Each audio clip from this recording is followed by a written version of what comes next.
Tahimik po yung mga tao ngayon, minamahal bayan. Simultaneous to worldwide. Itong pagtitipon na ito, binabati ko yung aking mga kababayan sa Northern Luzon. Kapwa Ilocano, nagiging kapwa Ilocano, sa Tita Pangasinan, masampas yung araw na siya. Yan. Excited na ba kayo sa ating special guest? Excited na lang lahat? Parang hindi excited. Excited na lang lahat? At para ipakilala sa atin ang ating panauhing pandangal, tawagin natin ang presidente ng PDP Laban, Senador Robin Hood Padilla!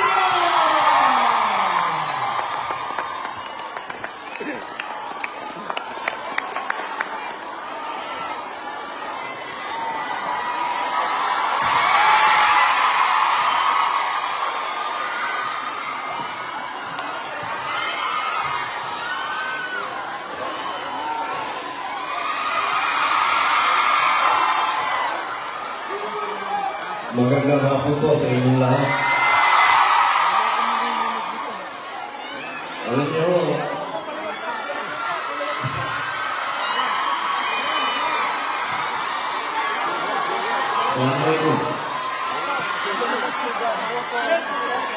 ako ay pinakapaw ang kaligayahan sa pagdito.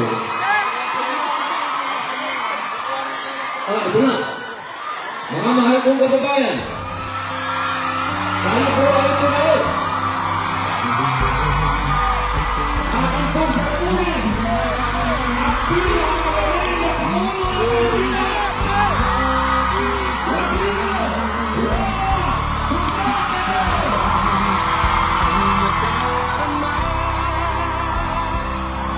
Pilipinas, muling pagsama-sama.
If you still believe in me.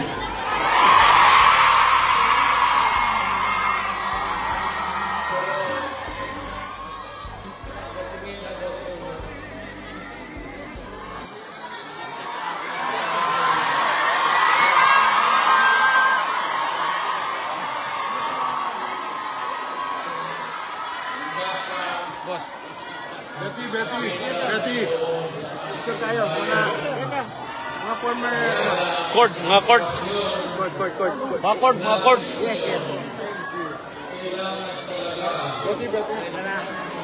Punta tayo sa ibang bayan at buhay. Pero sa akin, the fact that malayo kayo sa pamilya ninyo,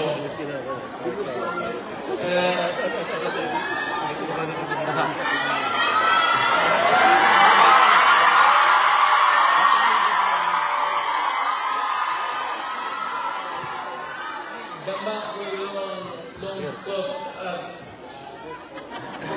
alam ko yan. Kasi gano'n din ako doon. Almost 3 years. Sa labas ako nagtatrabaho. Well, nakikinig para sa connection ko sa pagkakagumato. Kaya, OFW, yan ang pinakamasarap.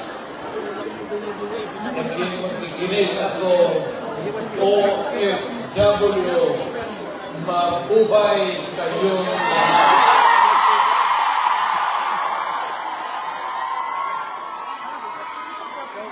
Ang mundo dapat magpasalamat na merong mga Pilipino na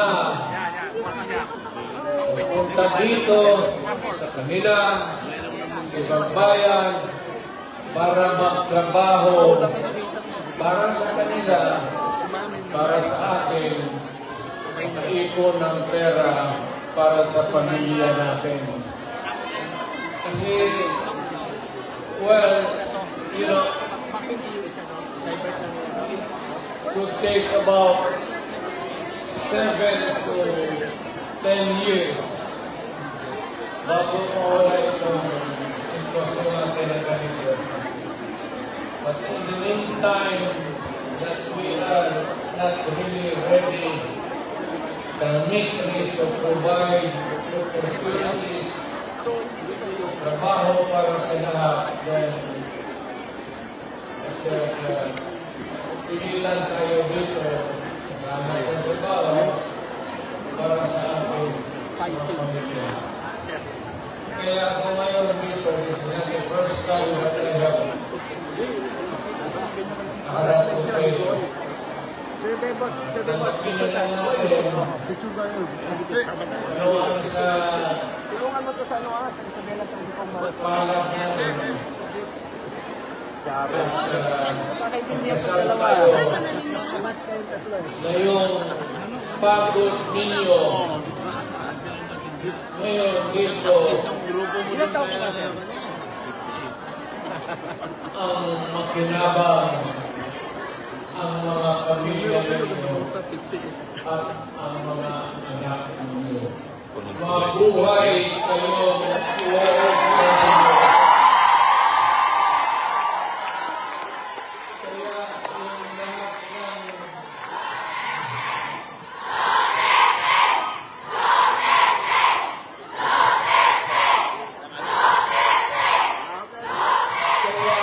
Kayo ang lahat ng mga dalaga pa.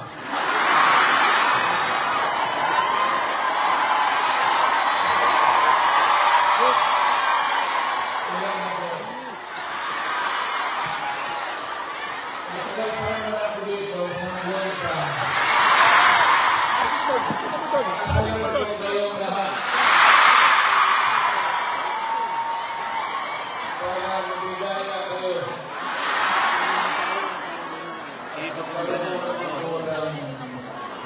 Maraming pera. Ano natin? Yan, tayo. Yan. Yan. Hindi lang ito sa sabihin nila. Hindi ako nagbubula, ha? Yung mga nagkarito na tuwala na kilala yung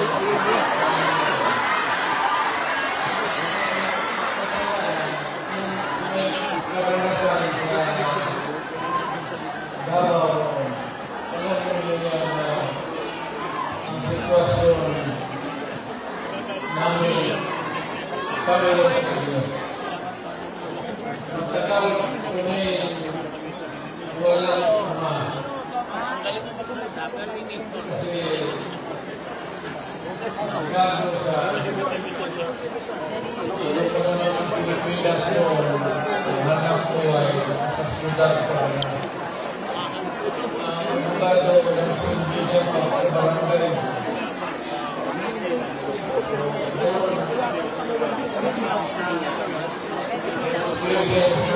Comment. Attorney, naghihintay na warrant of arrest ng ICC. Nagkalat na checkpoint sa Davao. Yari na naman kayo kay General Torre. Wow. Lukuhan nila doon. Yan, yung with that basis. Hindi ko alam. Ano yan? Marites yan. Kanina pa yan. Kanina pa.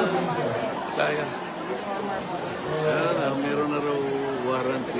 Hindi dito na lang huli. Juan, si Remulla. Oo. Kaya raw ang ginawa ni Diego, magpunta ng mga. Makalukuhan nila. Paano magkakaroon ng warrant? Wala pa naman na isasampang criminal complaint na gising. Hindi pa siya pinapasagot ng affidavit. Kalukuhan talaga nila ang mga...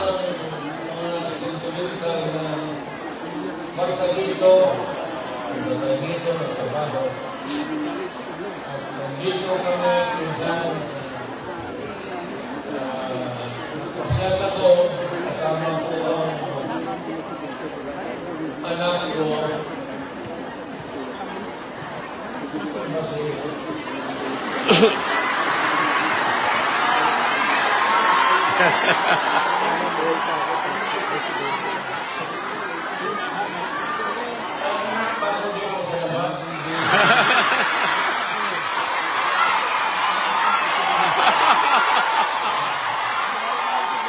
Lahat na lang anak sa labas ni Tatay Digong.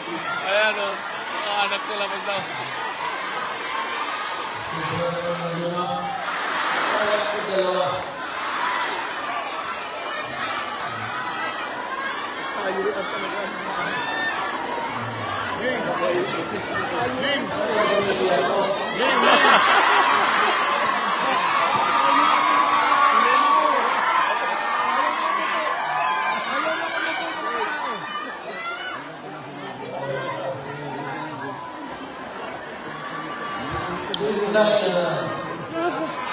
Nakatuwa. Grabe, grabe. Grabe yung entusiasmo ng mga tao dito sa Hong Kong. Alam nyo, may mga pinapalabas nilang mga marites, mga balibalita na meron daw warrant of arrest si Tatay Digong pagbalik niya dyan sa Manila. Kalokohan na naman nila yun. Mga black propaganda na naman nila, mga kabako. Wala naman yon.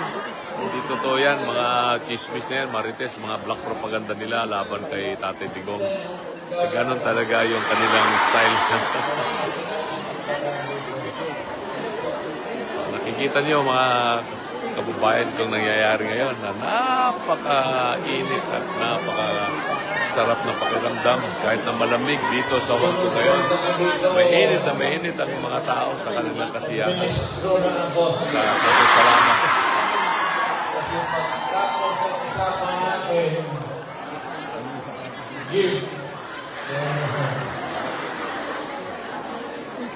But ang problema natin sa Pilipinas ngayon, hindi naman kasi ibigan. You know, you have to be patient. May mga ilan pumapasok dito sa ating live na mga troll pa rin ng kabila. Kawawa naman yung mga yan. Inggit na inggit sila sa nangyayari dito sa nagaganap ngayon na pasasalamat rally sa Hong Kong kay PRRD. Yan sinasabi natin, hindi mo talaga mapigilan na yung kagustuhan ng mga tao. Ramdam na ramdam nila yung pagkakaiba ni Tatay Digong at saka nitong kasalukuyang administrasyon na nilalayasan na, nagsisilayasan na yung mga cabinet members ng kasalukuyang gobyerno kasi hindi na nila kaya magtrabaho, manilbihan pa sa isang hindi maayos ang pamamalakad ng gobyerno. Kaya yan, mga cabinet members nagre-resign. Ibig sabihin nun, unstable yung administrasyon na yun dahil nga sa kawalang direksyon at hindi nila naasikaso yung mamayang Pilipino. So, ibang-iba at ang tao ngayon, damang-dama nila yung pagmamahal ni Tatay Digong, lalo ito mga overseas Filipino workers. So, ayan. Sa economy ng bayan, acceptan yung social order, yung problema na yung mga anak natin nakapag-aral ng gusto. Kaya naman ako nakita ninyo na patong-patong ang kaso ko. Sa totoo lang,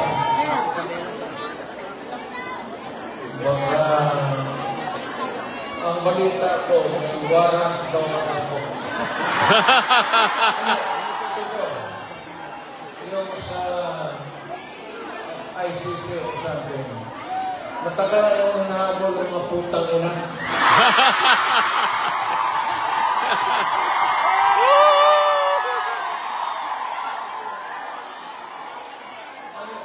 Ano man ang kasalanan ko? Na ginawa ko man lahat sa panahon ko para may kunting katahimikan at mapayapa ang buhay ng Pilipino. Ang problema nito,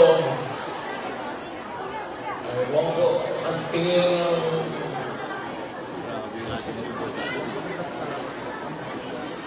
ako yung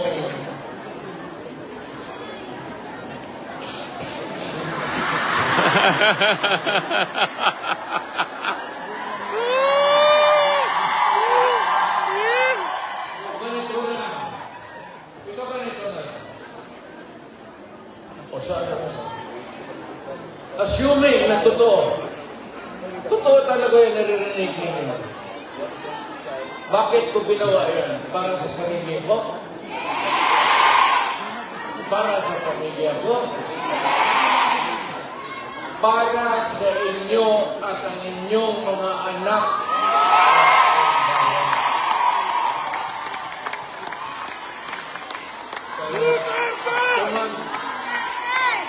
Yan. Kita nyo? Kita nyo yung ingay ng taong bayan.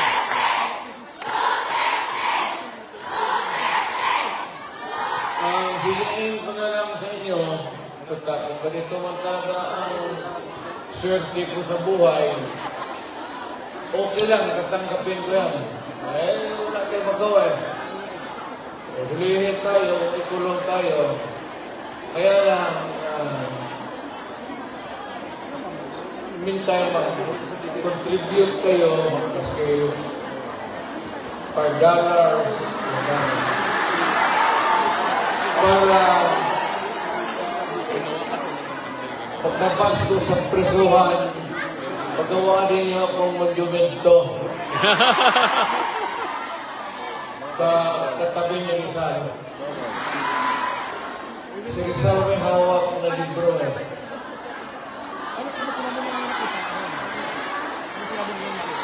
Akin. Gwapo na.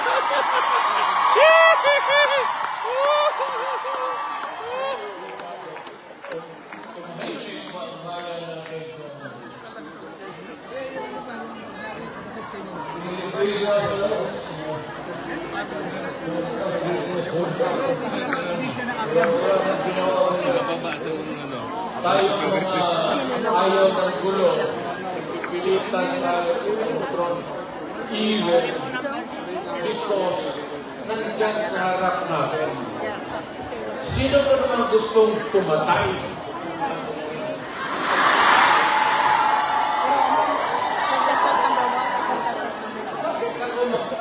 Same pa ng ano eh.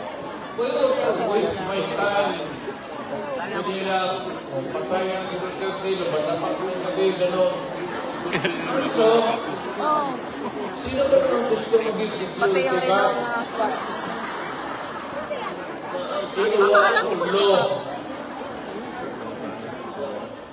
Wala kasi ando ka na. Pero sa trabaho, Yan yan si Teope na alam mo sa Mar. doon yung malabas yung sasamang tao. Naisip ko sa kanya. Yan rin Sabi ko, ito yung ang labas yung nakakatapon ng magandang babae.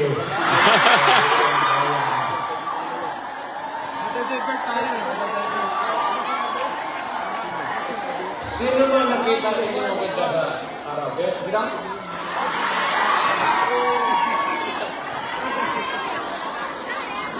Bilang? Araw. Yung nagtrabaho ba din? Kasi malingki. Pero pagkagabi, makita mo, lumalabas.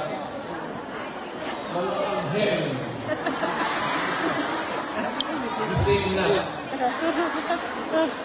Ang mga demon ng putang na tulog na.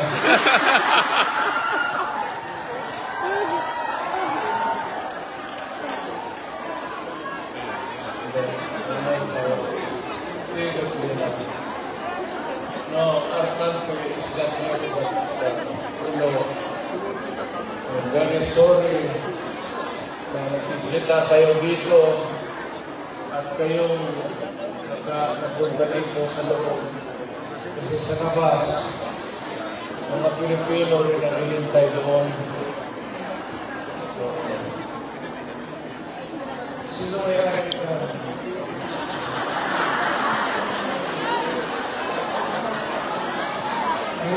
Mahirap kaso.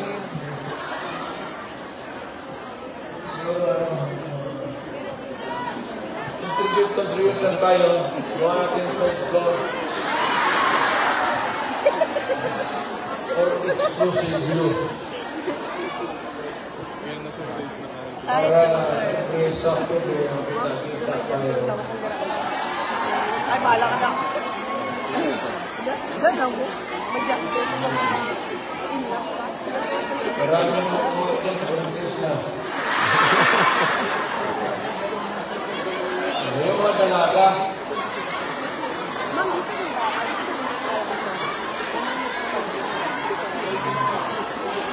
mahirap ko.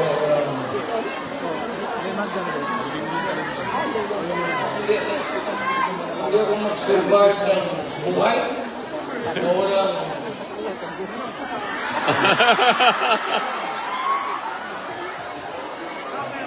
dito ba? Dito ang asawa ko.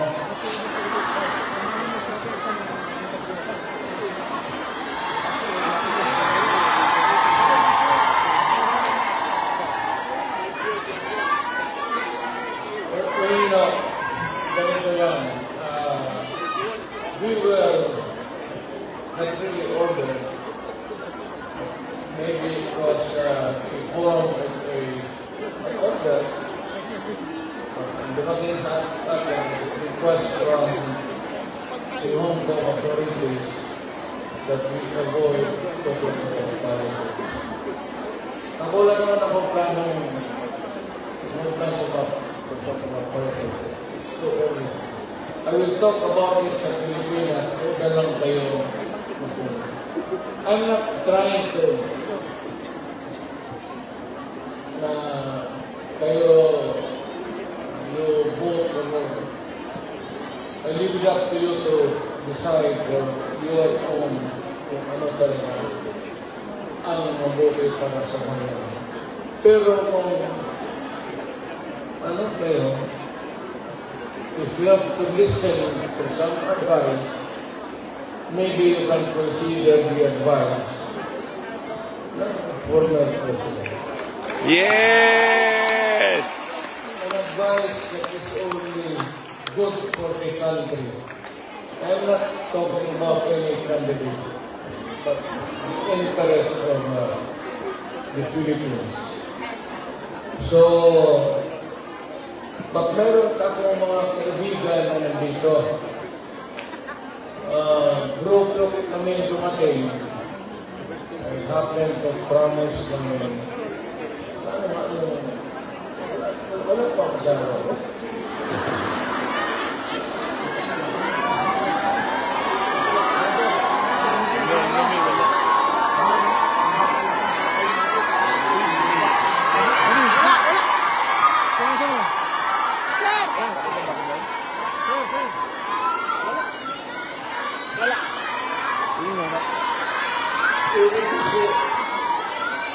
Ito si Manelit kasi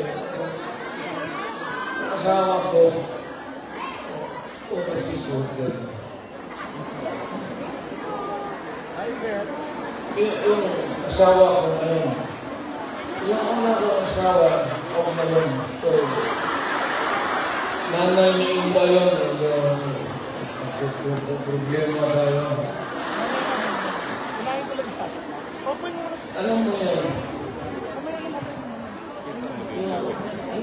nanay ko na Inda. Ang istorya niya, wala daw siya kasunod. Bisaya. Oo. Tapos, kita ko yung sa Urbano, stewardess na. Ay, katsap ko siya. So, Kaya alam ginagawa ko, ko sa hinagak ko kung saan yung bahay. Kung sa Monteverde, kung sa Dalaw, Pasok ako sa mga bahay doon, nakita ko ang bagay. Naglalaba? Sabot nila sa loob. Sa loob, oo. Sagana na Sila ako sa ito kanilang talaga nagsabi man ako miss sa mga... na bandera. Sabi ko, ayaw na ba? Ano man sa balik sila. Ako naman yung ano siya. Ewan ko kung sino nakadaan ko dito.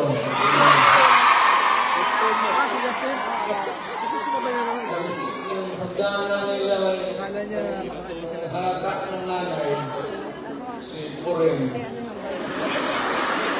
ano nang bayan?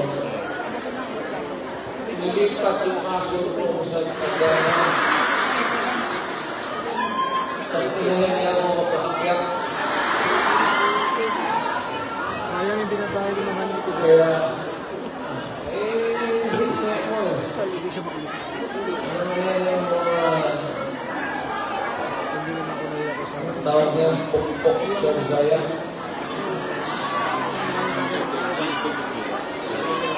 Pero, pamalitin mo ng karne, tapo, Tagatipid sa kasara. Kaya mo na. dalawang araw, aso nila. Wala. Nice sir, nice one. Tapos na mo, lumakay. Wala rin ID na. Kasi yung nanay ni sinasagot na yung gusto sa pagkirawan. Nagkamit.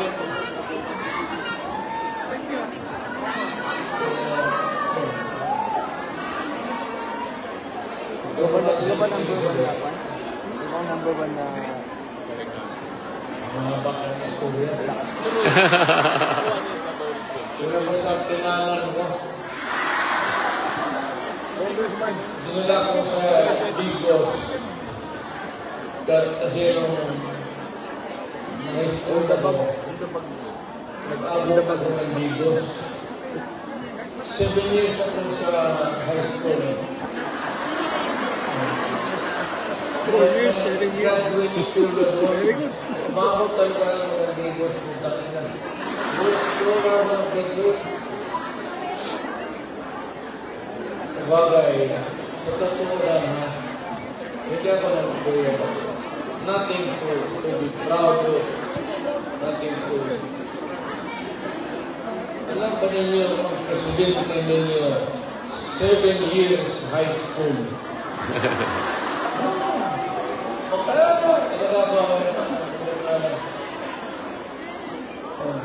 Tignan mo, sinong mausay sa lahat? Kasi nag-aaral ako ng matagal sa high school talaga. Tinapos ko ng 7 years para ma-master ko yung buhay.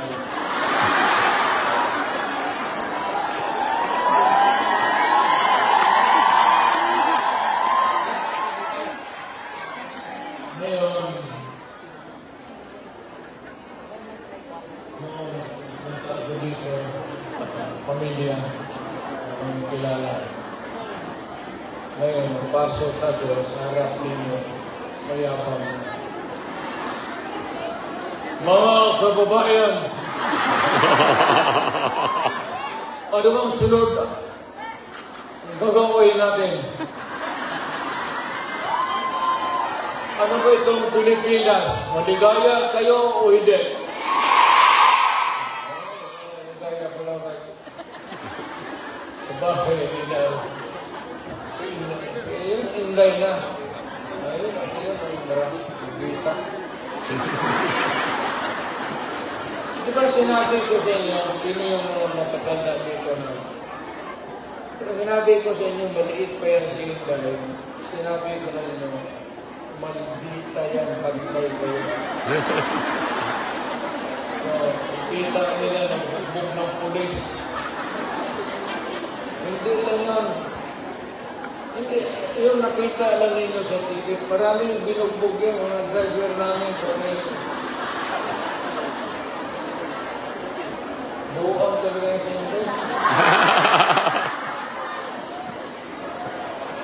Pero kung yun ang masunod sa inyo, magsunod sa akin, Totong.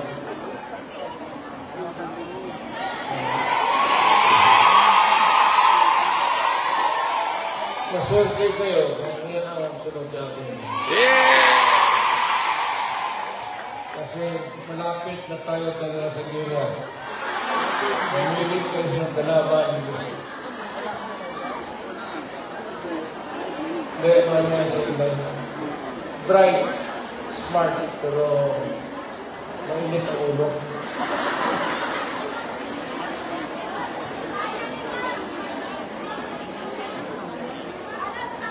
Hindi ko na ako magtagal kasi ang pinunta namin dito, nagpakilala naman.